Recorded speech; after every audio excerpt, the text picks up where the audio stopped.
ശ്രീ വഞ്ചിയൂർ പ്രവീൺകുമാർ. നാടക, സീരിയൽ, ചലച്ചിത്ര നടൻ, കാഥികൻ, കേരള സംഗീത നാടക അക്കാദമി അവാർഡ് ജേതാവ്, ഒട്ടനവധി പുരസ്കാരങ്ങളും ആദരവുകളും ഏറ്റുവാങ്ങിയ മനുഷ്യസ്നേഹി ശ്രീ വഞ്ചിയൂർ പ്രവീൺകുമാറിനെ സ്നേഹാദരങ്ങളോടെ വേദിയിലേക്ക് ക്ഷണിക്കുന്നു. എല്ലാവർക്കും നമസ്കാരം.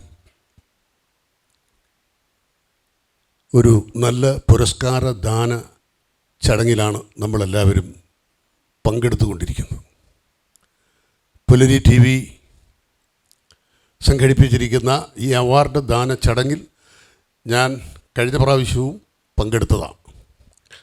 ഇപ്രാവശ്യം വരാൻ കഴിയാത്തൊരു സാഹചര്യം ഉണ്ടായിരുന്നു. പക്ഷേ അതിന്ന് രാവിലെ മാറിയതുകൊണ്ടാണ് എനിക്ക് ഇവിടെ വരാൻ പറ്റിയതും ഇതിൽ സംബന്ധിക്കാൻ കഴിയുന്നത്. നിരവധി ചലച്ചിത്ര, TV, സീരിയൽ അവാർഡുകൾ സ്വകാര്യ സംഘടനകൾ ഒരുപാട് പേർ ഇവിടെ സംഘടിപ്പിക്കുന്നുണ്ട്. വളരെ ഭംഗിയായി, വൃത്തിയായി, ചിട്ടയോടുകൂടി ഇത്തരം അവാർഡ് ദാന ചടങ്ങുകൾ സംഘടിപ്പിക്കുന്ന സംഘടനകൾ വിരളമാണ്. ഇവിടെ പുലരി TV കൃത്യതയാർന്ന അവാർഡ് നിർണയത്തിലൂടെ അർഹരായിട്ടുള്ള ആളുകൾ തഴയപ്പെടാതെ സത്യസന്ധമായി, സുതാര്യമായി ഈ അവാർഡ് നിർണയം നടത്തി അവാർഡ് വിവരം പബ്ലിഷ് ചെയ്തിരിക്കുകയാണ്. ഒരു വലിയ കാര്യമാണ്. ഞാനും അതിലെ ജൂറിയുടെ ഒരംഗമായിരുന്നു. മത്സരത്തിൽ പങ്കെടുത്ത എല്ലാ സൃഷ്ടികളും വളരെ നല്ല നിലവാരം പുലർത്തുന്നവയായിരുന്നു.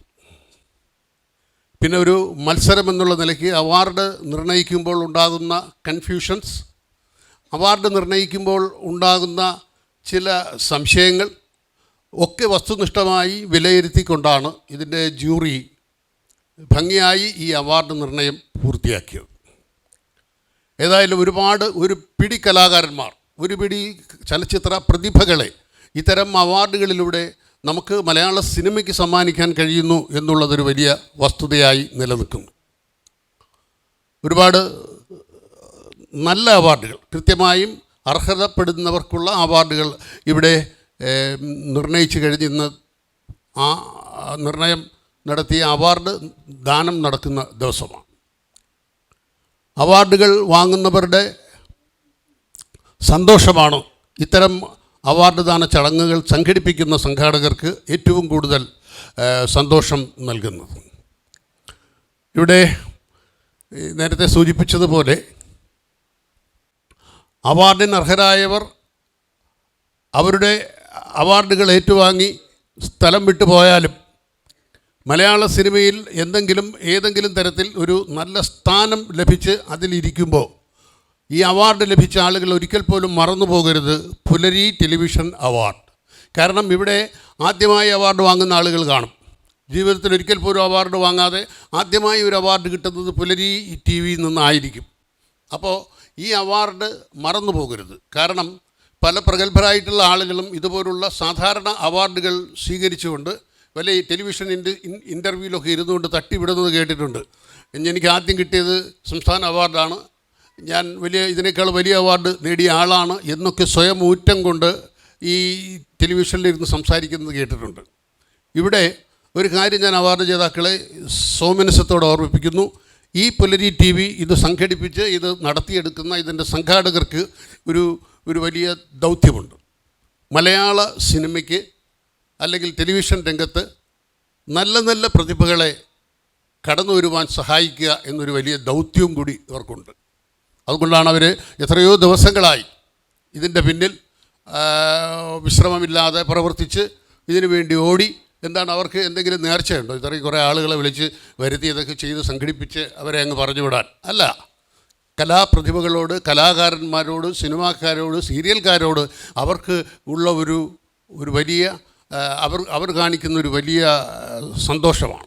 അവർക്ക് ആ സന്തോഷം കിട്ടുന്നതിന് വേണ്ടിയാണ്, അവരെ പ്രോത്സാഹിപ്പിക്കുന്നതിന് വേണ്ടിയാണ് ഇത്തരം ചടങ്ങുകൾ, ഈ അവാർഡുകൾ ഇവിടെ സംഘടിപ്പിച്ചിരിക്കുന്നത്. പുലരി TV കുറച്ച് കാലമായി പ്രവർത്തിക്കുന്ന ഒരു വലിയ നല്ല ടെലിവിഷൻ സംഘടനയാണ്. ഈ പുലരി TV അവർക്ക് സ്വന്തമായിട്ട് ചാനലുണ്ട്. അപ്പോൾ അത്തരത്തിൽ ടെലിവിഷൻ രംഗത്തെ സമ്പുഷ്ടമാക്കാൻ അവർക്ക് കഴിയാവുന്ന കാര്യങ്ങളൊക്കെ ചെയ്ത് എല്ലാവരെയും പ്രോത്സാഹിപ്പിക്കുന്ന ഒരു വലിയ മനസ്സും കൂടി പുലരി ടിവിയുടെ പ്രവർത്തകർക്കുണ്ട്. അങ്ങനെ നോക്കുമ്പോൾ ഇവിടെ അവാർഡ് നേടാൻ വന്നിട്ടുള്ള എല്ലാവരും, ഞാൻ നേരത്തെ സൂചിപ്പിച്ചത് ഒരിക്കൽ കൂടി സൂചിപ്പിക്കുന്നു, ഈ അവാർഡുകൾ ഇവിടെ നിന്ന് വാങ്ങുന്ന എല്ലാ അവാർഡ് വാങ്ങിപ്പോകുന്ന, ആദ്യമായി അവാർഡ് വാങ്ങിപ്പോകുന്ന ആളുകൾ അവരുടെ കലാജീവിതത്തിൽ, അഭിനയ ജീവിതത്തിൽ, സാങ്കേതിക പ്രവർത്തന രംഗത്ത് ഒക്കെ അവർ വ്യക്തിമുദ്ര പതിപ്പിക്കുമ്പോൾ പുലരി ടി വി സമ്മാനിച്ച ആദ്യത്തെ ഈ അവാർഡ് കൂടി ഓർമ്മയിൽ വയ്ക്കണം. അതാണ് നമുക്ക് എപ്പോഴും വേണ്ടത്. അത് കഴിഞ്ഞ് നിങ്ങൾക്ക് ഒരുപാട് അവാർഡുകൾ വേറെ കിട്ടുമായിരിക്കും. പക്ഷേ ആദ്യം കിട്ടുന്ന അവാർഡിൻ്റെ ഒരു വില മതിപ്പ് നമ്മൾ മനസ്സിൽ സൂക്ഷിക്കുക. വേറെ ഒന്നും പറയാനില്ല. ഈ ഒരു വലിയ ചടങ്ങ്, വർണ്ണശബളമായ ഈ ചടങ്ങിൽ സംബന്ധിക്കുവാൻ കഴിഞ്ഞതിലും ഇവിടെ രണ്ട് വാക്ക് പറയുവാനും അവസരം തന്ന പ്രിയപ്പെട്ട ജോളി മിസ് ഡയറക്ടർക്കും ശ്രീ ജിട്രസ് യോഹന്നാൻ എന്ന പ്രിയപ്പെട്ട ക്യാമറാമാനും ഇതിൻ്റെ പ്രവർത്തകർക്കും എല്ലാവിധമായ നന്ദിയും രേഖപ്പെടുത്തിക്കൊണ്ട് ഈ അവാർഡ് ദാന ചടങ്ങിന് എൻ്റെ ഹൃദയം നിറഞ്ഞ ആശംസകൾ സ്നേഹപൂർവ്വം അറിയിച്ചുകൊണ്ട് നിർത്തട്ടെ. നന്ദി, നമസ്കാരം.